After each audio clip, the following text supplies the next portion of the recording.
The axe landed hard into the chopping block, sending wood chips scattering like frightened birds. Jonah Creek, a towering figure in a brown cowboy hat and worn leather vest, paused mid-swing. His eyes narrowed at the sound behind him. Bare feet on dry needles, soft and cautious. When he turned, he saw her. A small girl, no older than 8, her dark hair falling loose from unraveling braids, a tattered light blue dress clinging to her thin frame. She stood there trembling, dirt on her cheeks, clutching a ragged doll to her chest like it was the only thing holding her together.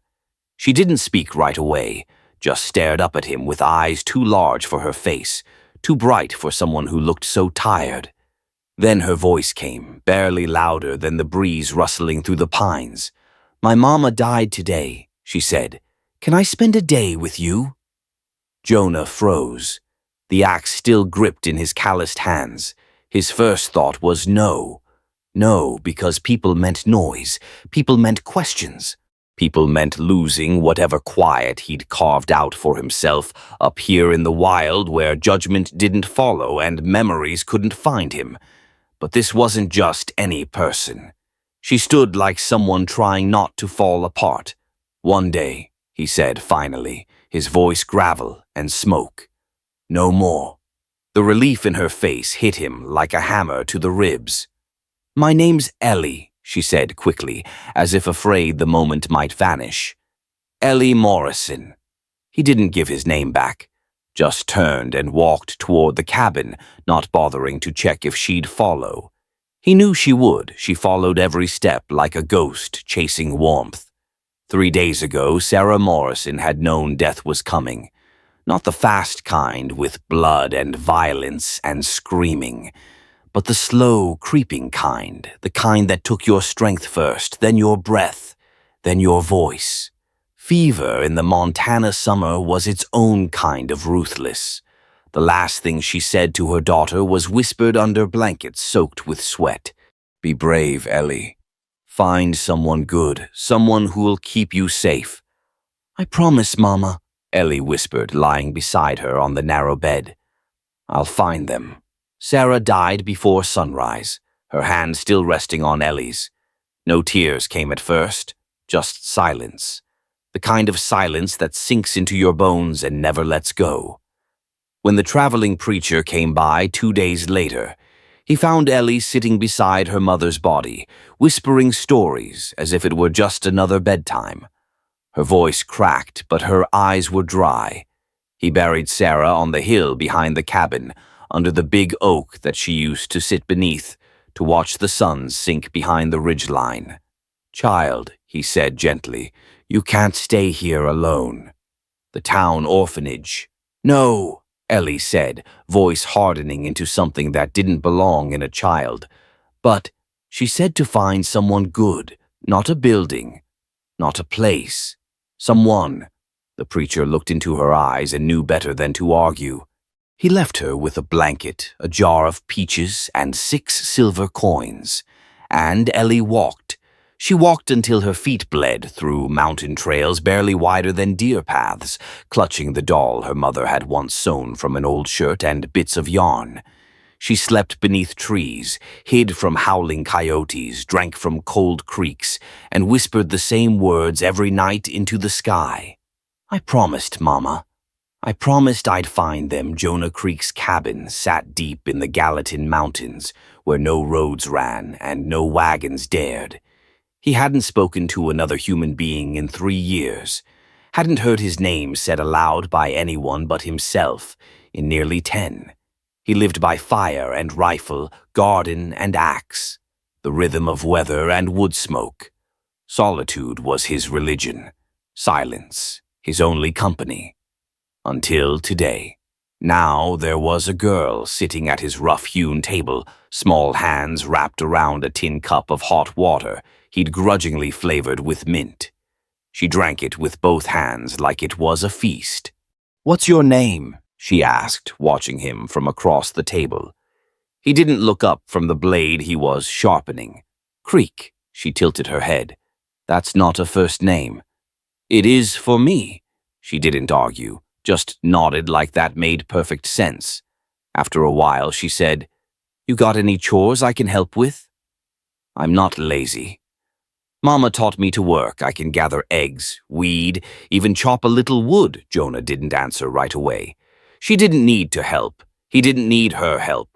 But something in her voice reminded him of another voice, one from a time he didn't let himself think about, someone who used to call him by his full name, who used to scold him for working too long and laughing too little.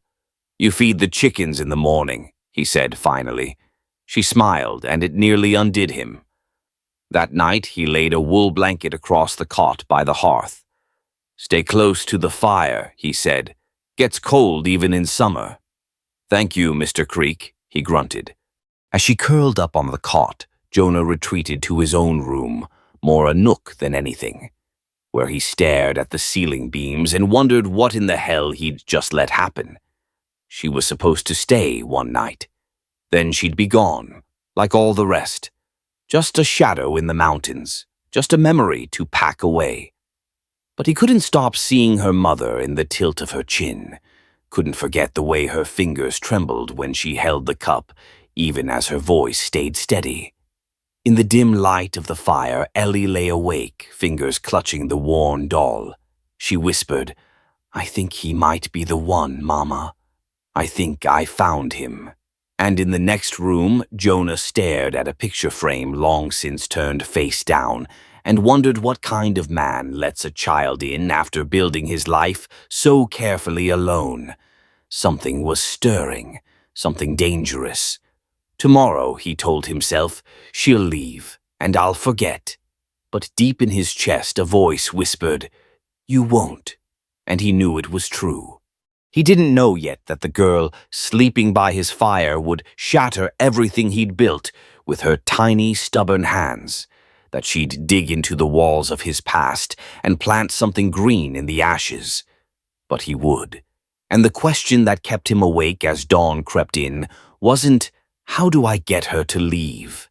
It was, "What if she never wants to?" The first light filtered through the cabin's small window, painting thin gold lines across the plank floor. Ellie stirred on the cot by the fire, her legs tangled in the wool blanket Jonah had given her the night before. For a moment she forgot where she was, and her hand reached instinctively toward the other side of the bed. There was no one there. No familiar sound of her mama's quiet humming, no warm arms pulling her close. Just the crackle of dying embers and the low whistle of wind outside. She blinked hard and sat up, hugging her rag doll tight. The cabin smelled of smoke and pine. The walls were made of rough-hewn logs, darkened by time, and the furniture was sparse functional, not meant for comfort. It looked like a place made by someone who had planned on being alone. Jonah Creek was already up. She heard him outside, splitting wood again. Each strike rang clear through the cold air, steady and precise. Ellie stood, pulled her patchy blue dress over her knees, and tiptoed toward the door. The floor was cold. She still didn't have shoes that fit. Jonah glanced up when she opened the door, the morning sun catching the edge of his brown hat.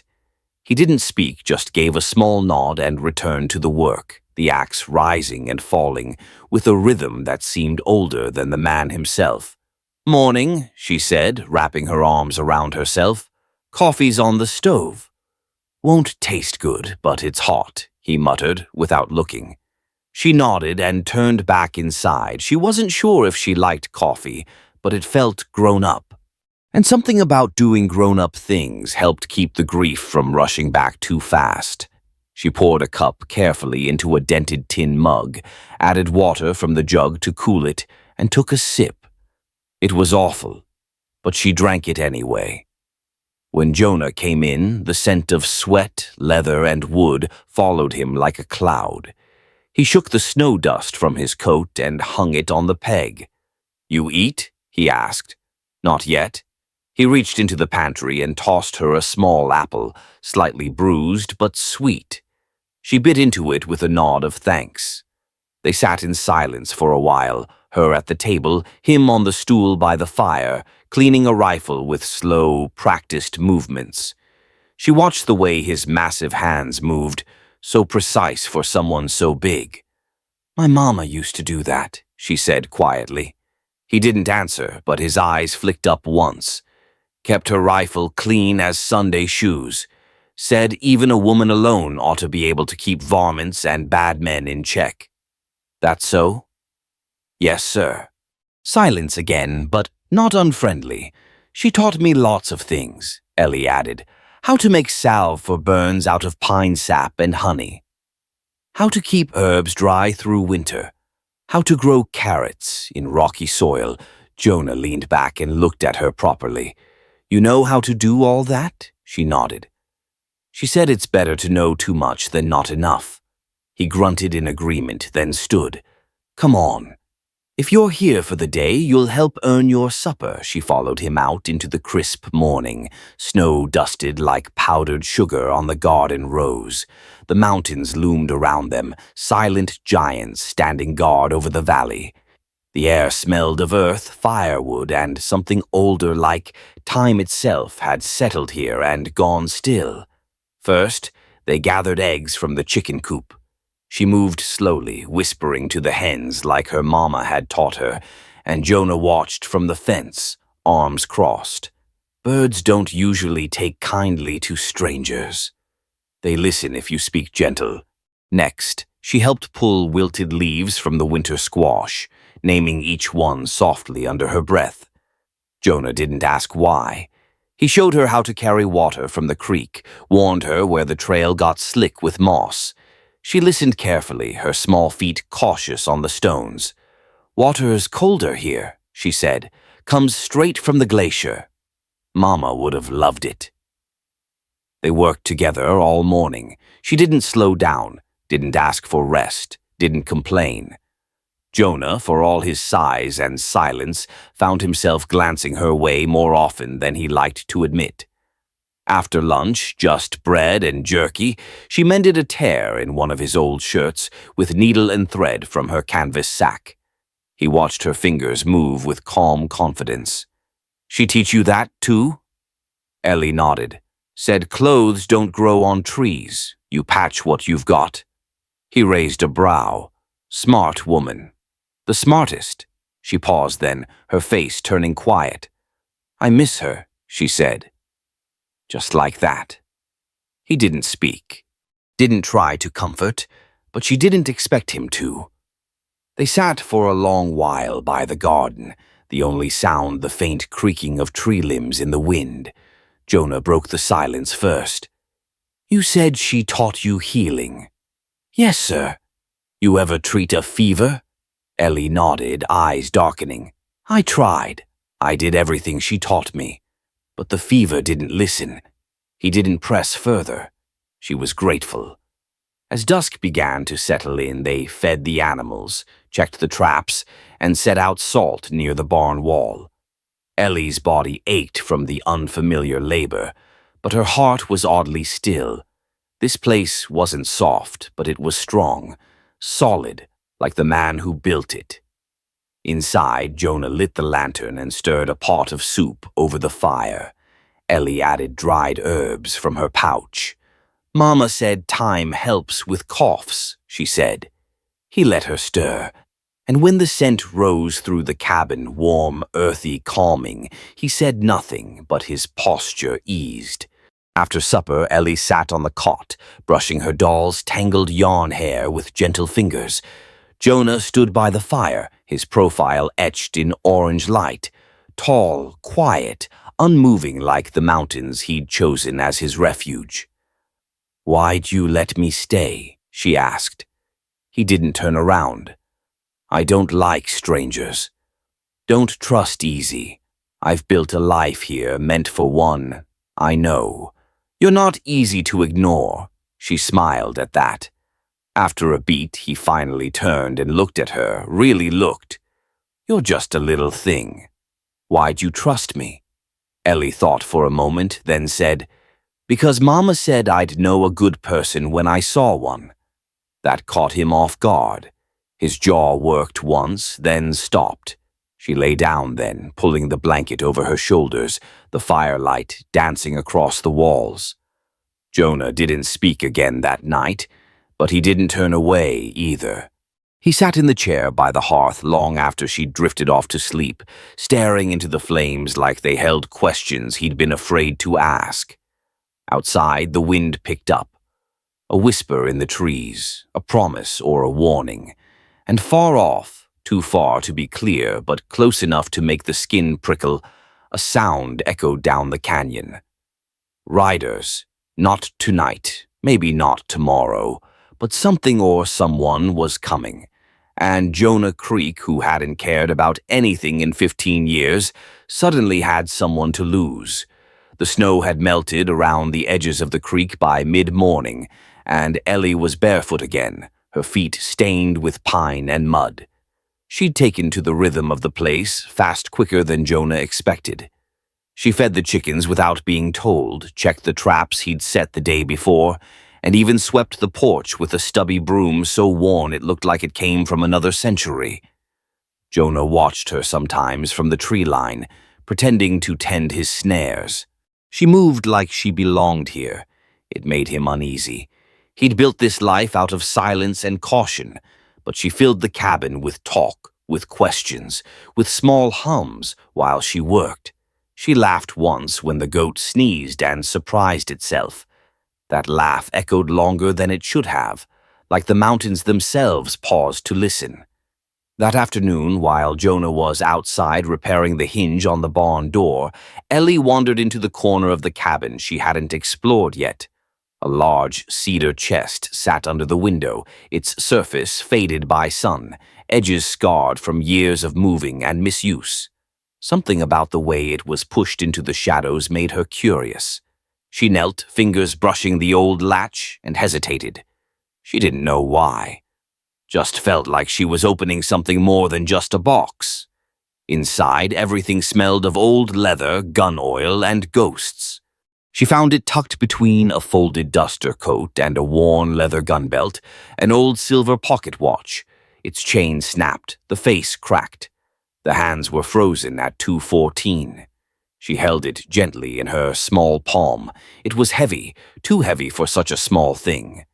Then, beneath it, her fingers brushed steel. A revolver. The wood grip was worn smooth, the barrel long and cold. She knew better than to pick it up, but she looked at it for a long moment before gently closing the chest. She was sitting by the fire when Jonah came back inside, his boots stomping snow loose on the threshold. He noticed the chest was slightly ajar. "What were you doing over there?" His voice wasn't angry. Not yet, but it had an edge that wasn't usually there. "I was just curious," Ellie said. "I didn't touch anything that could go off." He didn't respond at first, just walked over, shut the chest firmly, and stood staring down at it. "You found the watch," she nodded. "It's broken." He sat down heavily in the chair across from her, eyes on the fire. "Been broken a long time. Why'd you keep it?" He ran a hand over his beard, thinking. "My father gave it to me when I left home. Told me time was the only thing you couldn't buy back. Told me not to waste it." He gave a humorless chuckle. "I didn't listen." She studied him for a long moment, then said, "I saw the gun, too." Jonah didn't flinch. "I figured you'd find out sooner or later," he said. "Might as well hear it from me."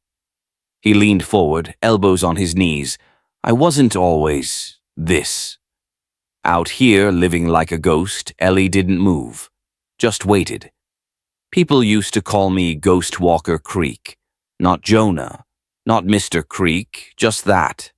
I worked with my gun, settled debts, killed men when I was paid enough. Her breath caught slightly, but she didn't shrink away. How many? Enough to lose count, enough to stop caring. Silence. Then he added, voice lower. Until I killed the wrong one. Ellie tilted her head, her voice soft. What happened? Jonah looked away. He wasn't the target. Just in the wrong place. A witness, a young man, barely more than a boy. And when he fell, something in me cracked wide open. He ran a hand down his face. I left the job, left the territory, came up here with just a pack, a horse, and enough guilt to fill the valley. He looked over at her, expecting fear, judgment, maybe even hatred. But Ellie just held the watch in her hands again. Mama used to say, she began slowly, even the worst men can carry light if they stop walking in the dark. Jonah blinked. She said that? She did? When Papa died, people came to help. Not all of them were good. One of them stole from us. Mama caught him. She didn't call the sheriff. She gave him a meal and said, "If you want to change, this is your moment." He leaned back, arms crossed. Did he change? I don't know. But she believed he could. Jonah stared at her, heat rising behind his eyes. You're not scared? Ellie looked him in the eye. Should I be? He shook his head. I hope not. She set the watch down on the table between them. Maybe you should fix it. He looked at it, at the time frozen in place, then back at her. You think that'd fix me too? I think maybe you've already started. He didn't reply, but something inside him shifted, quiet, subtle, like snow falling in the woods, soft, but enough to change the shape of the whole landscape. Later that evening, they made soup together. Ellie dropped herbs into the pot, ones Jonah didn't even know grew nearby. This one's good for fever, she said, handing him a leaf. And this one helps with stomachache. Where'd you learn all that? He asked. Mama taught me, said knowing what grows around you makes you safer than any gun. He stirred in silence, eyes focused on the bubbling broth. The wind outside began to rise, howling through the pine like something alive. Jonah stepped to the window, pulled back the curtain. The sky had darkened fast. Clouds thick and bruised rolled down the ridgeline like soldiers descending into war. Lightning cracked in the distance, and the trees bent with the weight of the coming storm. He cursed under his breath and reached for the shutter latches. We got trouble coming in, he said. Mountain storm. Bad one. Ellie stood by the hearth, eyes wide. Does that mean I have to leave tomorrow? Jonah turned slowly. She stood small against the firelight, her dress too thin, her voice too quiet. He looked at her for a long time. And though he didn't answer just yet, deep in his chest, the old wall he'd built around himself gave another groan. Outside, the wind began to roar, and the storm was just beginning. The first crack of thunder shook the walls like a cannon. Jonah was already bracing the front door with his shoulder when Ellie rushed to help, her small hands pressing against the wood beside him. Wind howled through the cracks in the roof, tearing branches loose outside and sending sleet rattling across the windows. The storm hit hard and fast, coming down from the ridge like it had been waiting.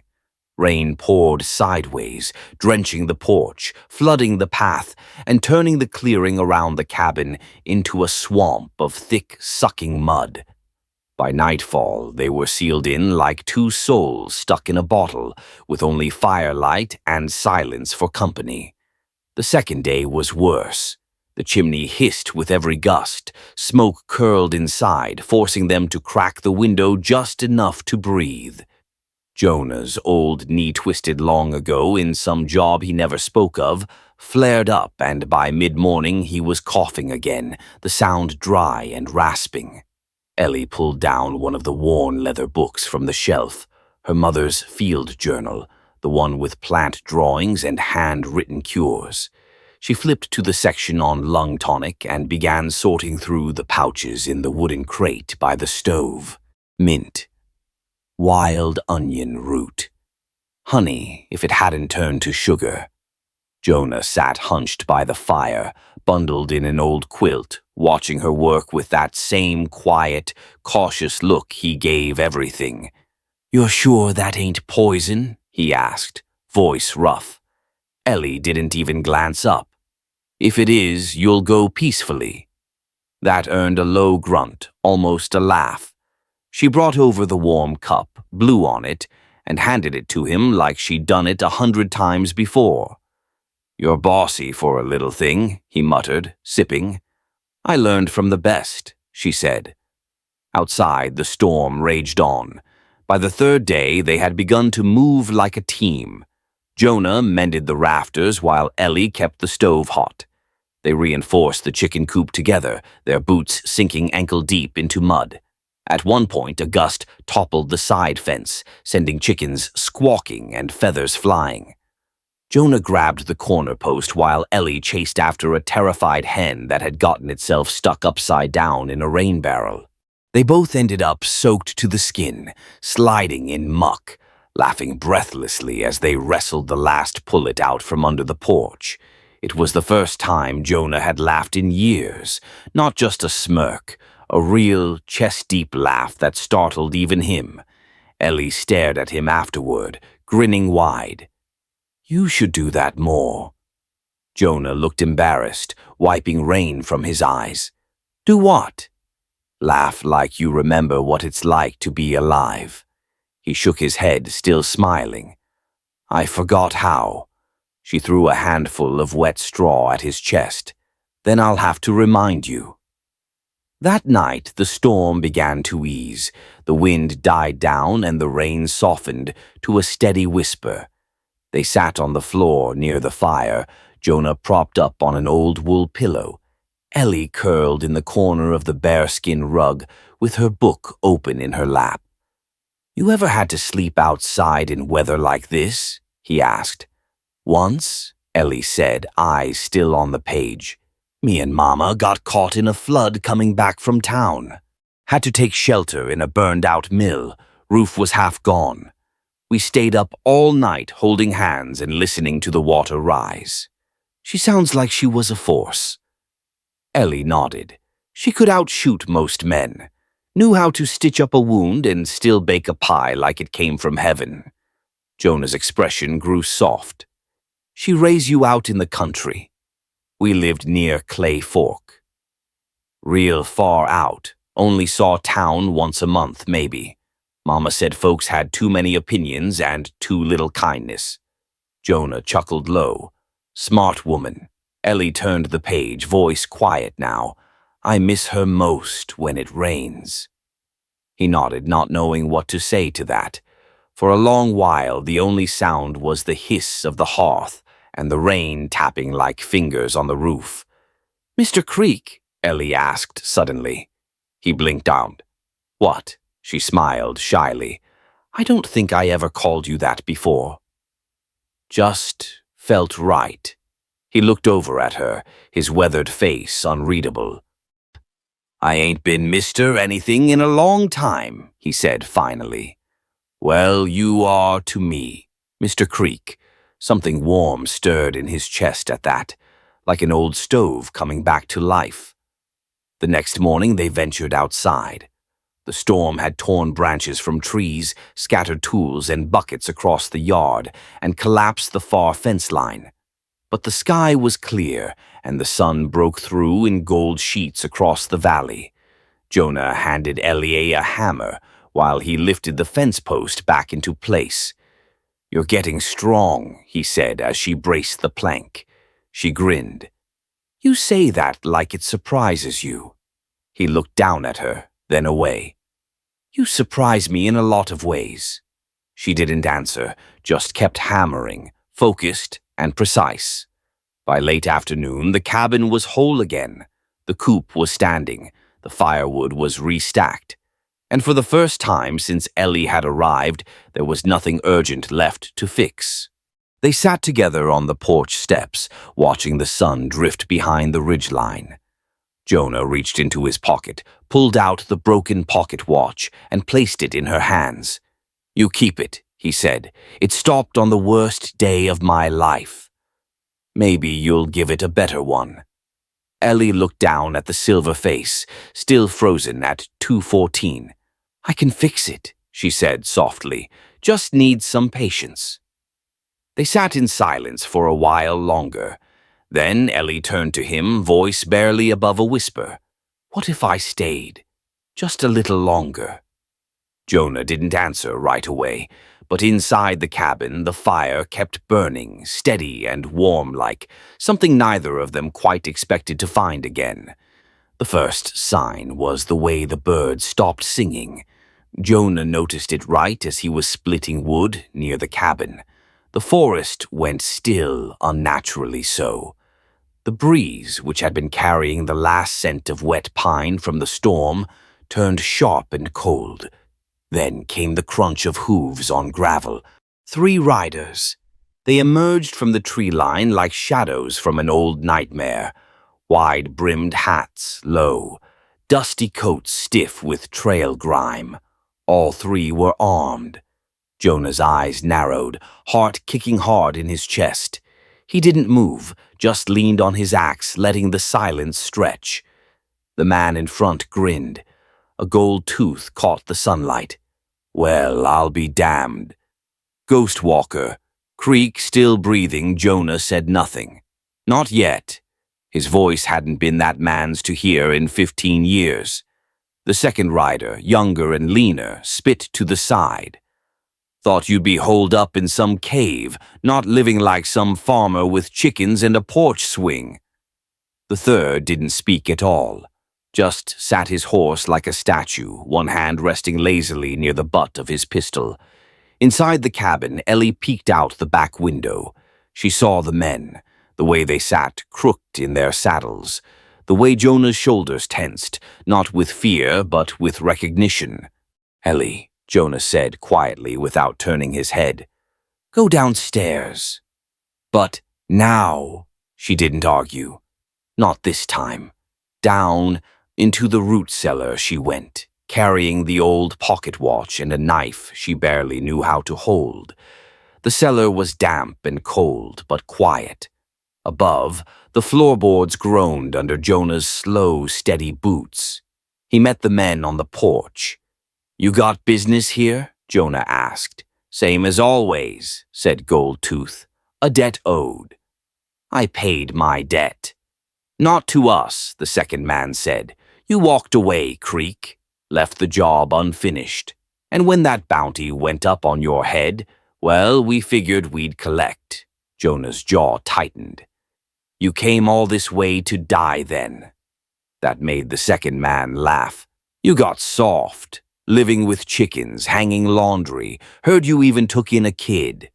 Jonah's eyes went flat. "You don't mention her." "Oh, we didn't come for her," Gold Tooth said, sliding off his horse. "Just came for you. Or what's left of you." The third man still didn't speak, but Jonah knew that face. Ezekiel Barnes, the one who taught him how to shoot through a man's eye from 60 paces, the one who never missed. Ellie crouched in the darkness, holding her breath. She could hear every word. "You remember Dry Creek?" Gold Tooth asked. "That family you burned out? Said it was collateral?" "I remember everything," Jonah said. His voice was quiet but cold. "I've lived with it every night since." "You could have kept riding," said the second man, "but you stopped. Made yourself a nice little home." "That tells me one thing," Jonah cocked his head. "What's that?" "You're tired." There was a pause, then Jonah said, calm as morning frost, "You're right." He turned, walked back into the house. Ellie stood at the bottom of the cellar steps, eyes wide, lips trembling. "Stay here." Jonah said. He knelt and touched her shoulder. "If I don't come back, you wait till nightfall. Then run. Take the north trail. Follow the creek until you reach the stone bridge. There's a preacher in Laramie named Brody. Tell him Jonah sent you."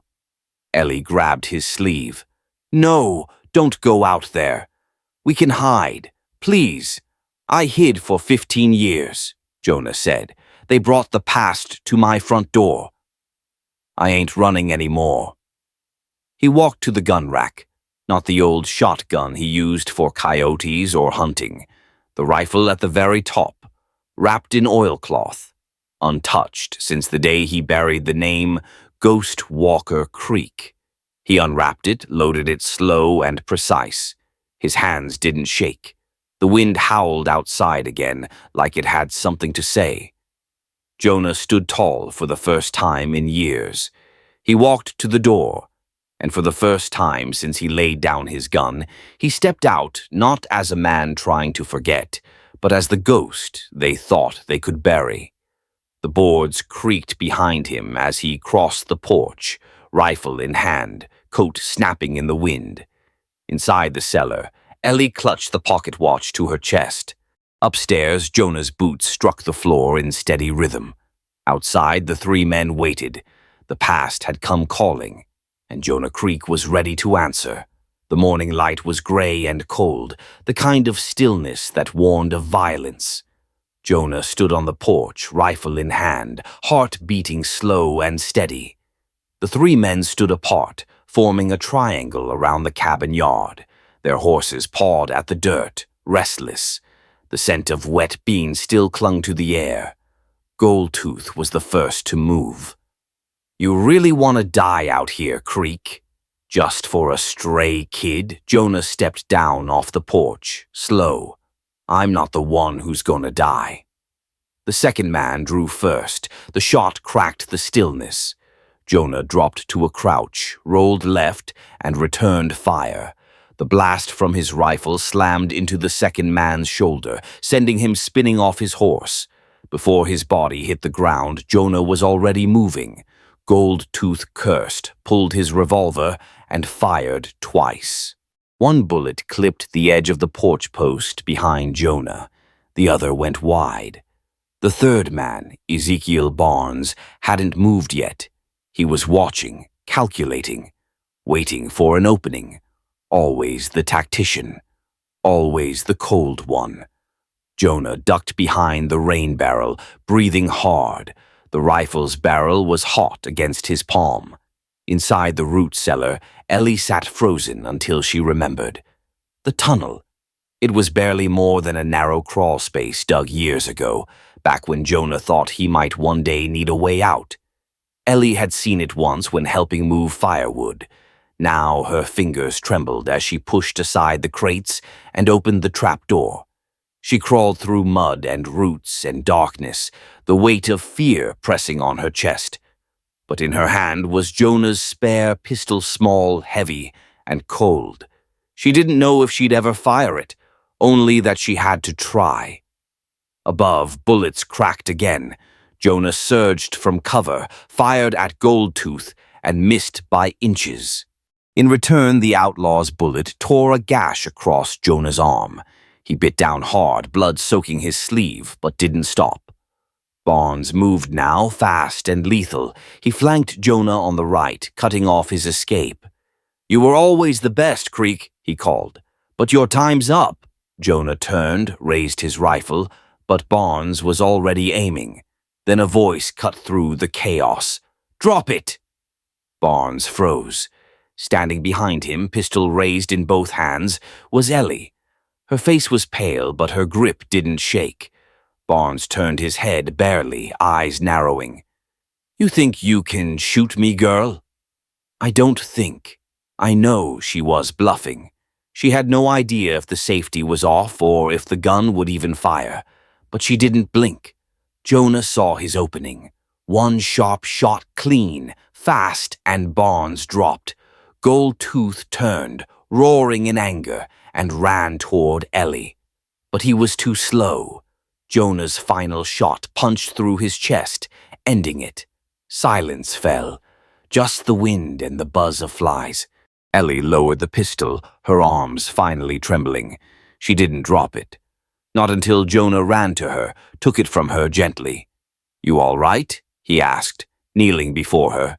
She nodded, breathing in ragged gasps. I didn't shoot. I just pointed it. You did good."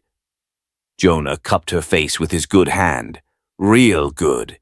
Ellie looked over at the bodies, the blood, the wreckage of the quiet life they'd built.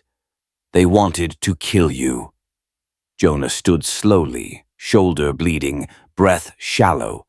He looked down at the girl, this wild, stubborn, fearless child who'd wandered into his life and never left. "She's not just a child I helped," he said aloud, voice ringing through the clearing. "She's mine now, my family." The words felt heavy and right.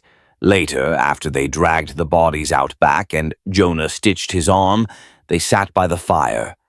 Ellie leaned her head against his good shoulder.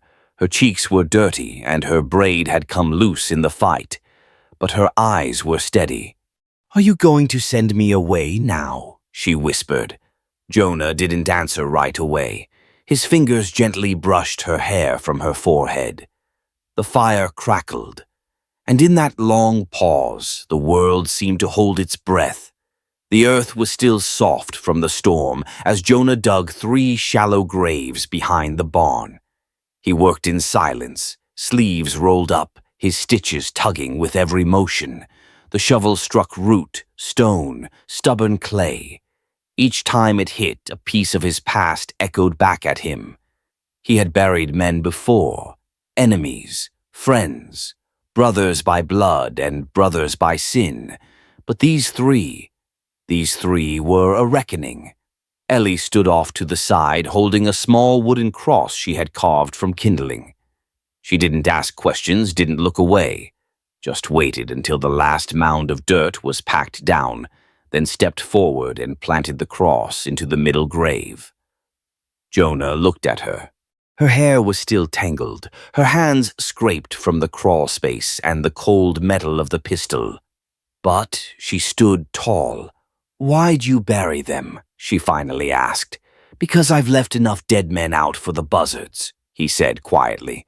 "I used to think death was the end of something, but sometimes it's just the middle, what comes after. That's on us." They sat on the porch later as the sun dipped low. Jonah took a long pull from his flask, then offered it to Ellie. She wrinkled her nose and shook her head. "You wouldn't like it anyway," he muttered. He set the flask down, ran his hand through his hair, and exhaled like he was letting out something heavy. "I wasn't always a man worth saving," he said. "Hell, I ain't even sure I am now. I ran with those 3 coal barns, gold-tooth for 2 winters after the war. Hunted for bounties, shot folks before asking questions, took money we didn't earn. And when I finally saw what we'd become, I disappeared." He stared out at the tree line. "I changed my name, grew a beard, bought this land with blood money. I've been hiding ever since Ellie didn't speak for a while. Then she got up, went inside, and came back with something behind her back, a folded piece of paper. She handed it to Jonah and sat beside him. He opened it slowly. It was a drawing in charcoal, rough and simple but clear. 2 figures standing in front of the cabin, one tall with a big hat and beard, the other smaller with a braid and wide eyes. Above them, scrawled in crooked block letters, was a single word: family. Jonah blinked hard. "You drew this?" Ellie shrugged. "You fixed my ankle, fed me, protected me, doesn't matter what you did before." He folded the drawing gently, slid it into his coat pocket like something sacred. Then he pulled out the old pocket watch, the same one he hadn't touched in years. It was scratched, the chain dull with age, the hands frozen at 11:42. "I kept this from the war," he said. "It used to tick before I dropped it one night in a place I shouldn't have been." He held it out to her. "Maybe you'll be the one to fix it." Ellie took it with both hands, like it was made of glass. "Does that mean I get to stay?" "No," he said. She looked up, startled. "You don't get to just stay, Ellie," he said softly. "I'm making it official." Her eyes widened. "I'm taking you to town," Jonah continued. "There's a circuit judge in Red Rock.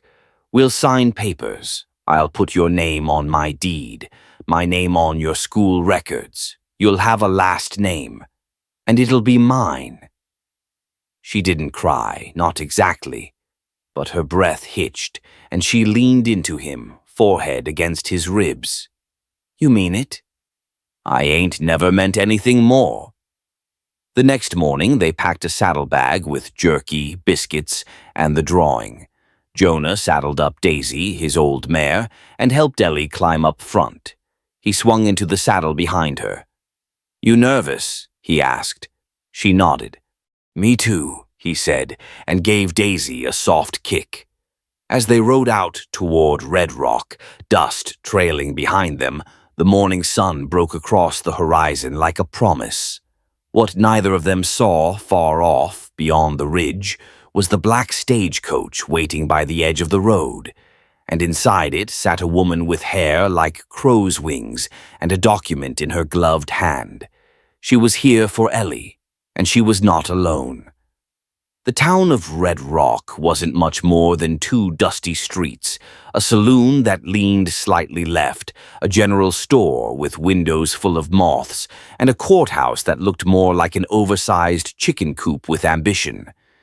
But it had a judge, and right now that's all Jonah needed. He tied Daisy at the post outside the courthouse, then helped Ellie down.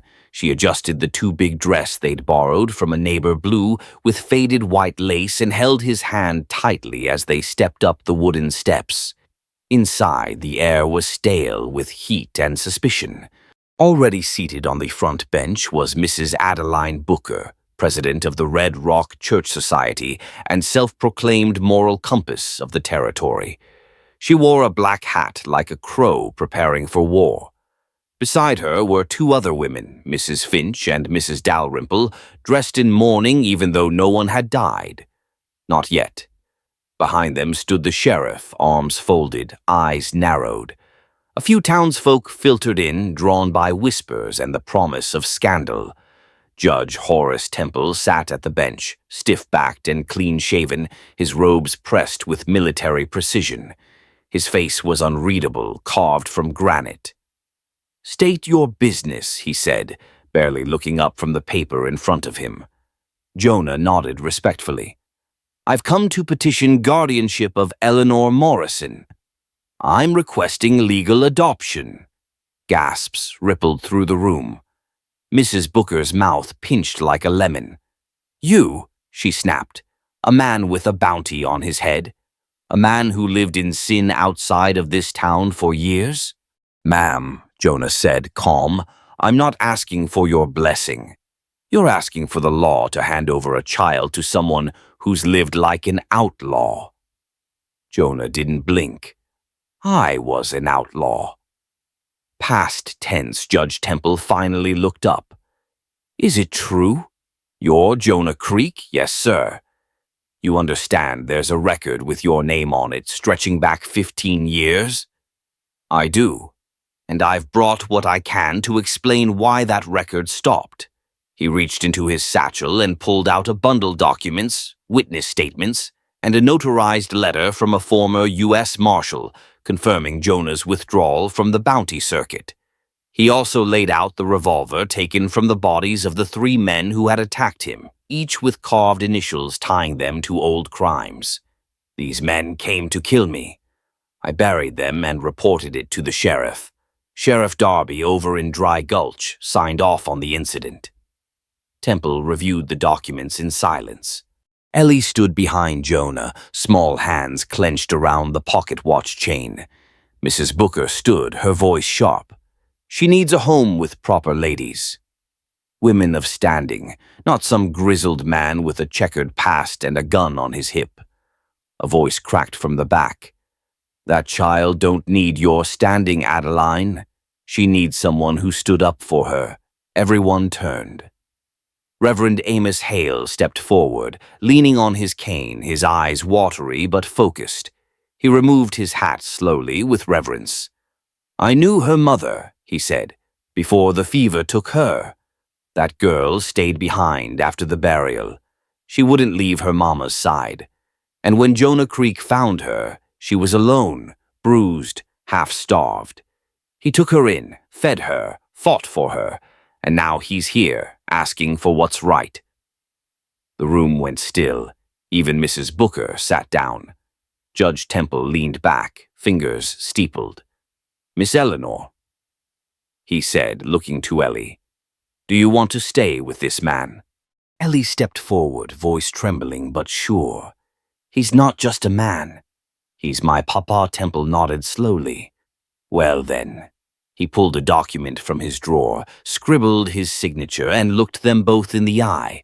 From this day forth, Eleanor Morrison shall be known as Ellie Creek.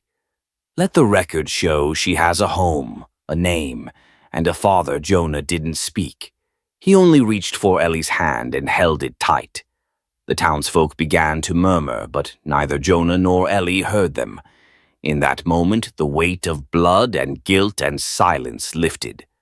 Outside, the church bell rang for the noon hour, but a different sound followed. Hoofbeats, fast and sharp, coming from the west. A rider dismounted hard in front of the courthouse. Dust curled around his boots as he shoved open the doors. He was holding a telegram, and it had Jonah Creek's name on it. The cabin looked different the moment they returned.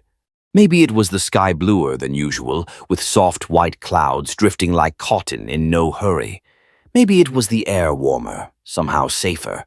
Or maybe it was the girl stepping down from the horse beside him, her boots puffing dust as she landed with practiced ease, a quiet confidence in her stance.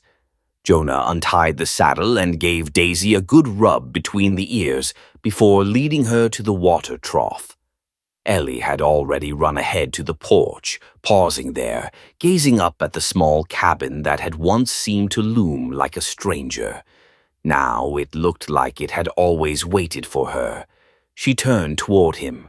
It feels smaller now, Jonah chuckled. It is. That's how it goes when you start filling it with real things. They spent the rest of that morning pulling weeds around the yard. Ellie tugged at crabgrass like she was trying to yank time itself from the soil, while Jonah carried out scrap lumber and began measuring lengths against the wall. "What are you building?" she asked, hands covered in dirt, hair loose and wild under the sun. He paused mid-saw. "A bed. Figured you ought to have your own now." She stared, blinking. "You mean not the cot?" No more cots. No more temporary. A slow smile stretched across her face, one that Jonah hadn't seen before. Not the cautious smile of a guest or the brave face of a child trying not to hope. This was different. It was home. That evening, the new bed stood proudly beneath the small side window, its legs carved from pine, with smooth edges he'd sanded carefully. Ellie had gathered wildflowers to place beside it, purple lupins mostly, a few white daisies. She knelt outside, planting them in a crooked row just beneath the window, humming a song she claimed her mother used to sing. Jonah stepped inside, hands still dusty, boots tracking faint trails on the floorboards. He stood before the wall above the fireplace, holding a nail in one hand and 2 photographs in the other. The first was old, black and white, slightly bent. It was the only picture Ellie had of her mother, soft-eyed, wearing a wide-brimmed hat and holding baby Ellie tight against her chest. The second was newer, taken 2 days prior in Red Rock. The judge had handed it to them after the papers were signed, saying the town photographer wanted to gift it. In it, Jonah stood behind Ellie with one steady hand on her shoulder. She grinned, her new dress wrinkled at the waist, and Jonah's usual steel expression had softened into something almost peaceful. He hung both photos side by side, adjusting them until they were straight. Then he stepped back and nodded. "Family," he whispered. Outside, Ellie called out, "I finished the fence." Jonah walked out to find she had indeed finished half of it, the posts leaning but sturdy. She'd even tied a string of feathers and beads across the gate. "What's all that?" he asked. "Decoration. Mama liked pretty things," Jonah nodded. "Then it stays." They worked until dusk, rebuilding the small vegetable plot behind the cabin. Ellie dug rows for beans and corn, while Jonah repaired the chicken coop that hadn't held a hen in years. They didn't talk much. They didn't need to. The sounds of shovels, hammers, and birds overhead filled the space with a comfort that needed no words. After supper, Jonah sat on the porch sharpening a blade while Ellie leaned against the railing beside him, her legs dangling. The stars had started coming out one by one, as if someone were lighting lanterns in the sky. She looked over at him. "You really think Mama would have liked it here?" Jonah didn't answer right away. He stared out at the horizon where the last line of gold was fading.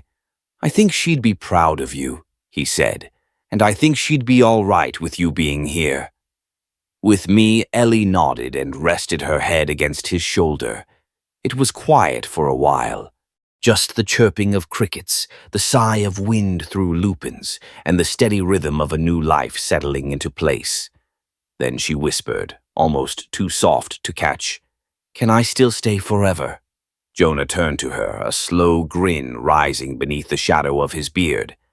"I'm the one who should be asking that now." But before she could respond, a sound cracked through the night hoofbeats, hard and fast, approaching from the road. Jonah stood, hand resting on his holster, eyes narrowing toward the dark. Ellie rose too, quiet and alert, standing at his side. The past might have been buried, but something was riding straight toward their future. 6 weeks passed in the way summer always did, in that stretch of country slow, golden, and generous. The trees were full again, thick with leaves rustling in warm breezes. The grass had softened into a sea of green, and birds had built new homes where snow once clung to branches. The land itself seemed to breathe easier. Jonah Creek stood outside the cabin, wiping sweat from his brow, his shirt damp from repairing the final stretch of roof above the porch. Behind him, the cabin had changed, not just in looks but in feel. Curtains fluttered in the windows. The garden bloomed in neat rows. Laughter lived here now, and inside, on the mantel, beside a carefully folded shawl and 2 photographs, sat a small pocket watch, fixed, ticking. Inside the barn, Ellie was arranging a small bouquet lupins, marigolds, and sprigs of rosemary. Her hands moved with purpose, quiet and steady, the way her mother had once taught her. She tied the stems with a ribbon she'd found in an old drawer and walked barefoot through the grass toward the pine tree near the edge of the ridge. The grave wasn't grand, just a smooth stone with a name carved by Jonah's hand and a ring of wildflowers planted around it. Ellie knelt, placing the bouquet gently at the base. "Mama," she whispered, "you were right. I found the good person. He's not what anyone expected. He's more—" She paused, brushing her fingers over the edge of the stone. "And he fixed the clock. You know the one you said would never tick again." From behind, soft footsteps approached. Jonah didn't say a word, just stood a few paces back, letting her finish. After a while, she turned and took his hand. "You ready?" he asked. She nodded. Together, they climbed the trail that led up the back hill. The path curved and narrowed, opening out into a flat overlook shaded by 2 tall oaks. From there, they could see the whole valley, the ribbon of river glinting in the sun, the outline of red rock in the distance, and the small figure of their cabin tucked into the hillside like it had always belonged. "This the spot you saw when you first came out here?" Ellie asked. Jonah nodded. "Used to ride up here alone. Tried to convince myself I liked it better that way. And now? Now I know I was just waiting for the right reason to share it."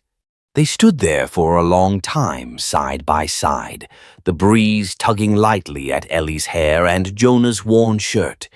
He reached into his vest pocket and pulled out the watch. The silver caught the sun, and when he opened it, the quiet ticking filled the silence between them. 15 years, he said. It stopped the night I walked away from everything. Ellie leaned closer, her eyes fixed on the small hands moving inside. And now? It started again the night we got back from town. I didn't even notice until morning. She smiled. Maybe it just needed a reason. He looked at her and nodded. Maybe we both did. They sat on a flat rock, watching hawks circle high above the canyon. Far below, the cabin's chimney sent up a thin stream of smoke, curling skyward like a promise. Ellie leaned her head on Jonah's shoulder. "You think Mama can see this?" Jonah answered without hesitation. "I think she sees everything that matters." They didn't speak after that. They didn't need to. The air was full of everything that had once been missing: trust, hope, belonging. As the sun dipped low, casting the valley in golden light, Ellie turned and looked up at him one last time.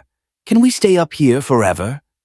Jonah smiled gently, then closed the pocket watch and tucked it back into his vest. Forever was just a day that never ended. Out in the distance, a wagon trail stirred dust near the horizon. Someone was coming. But that's a story for another day. If you felt something in your heart today, don't let it go. There's more where that came from. Subscribe to Western Legacy and join us again tomorrow, where stories like Ellie and Jonah's are just beginning.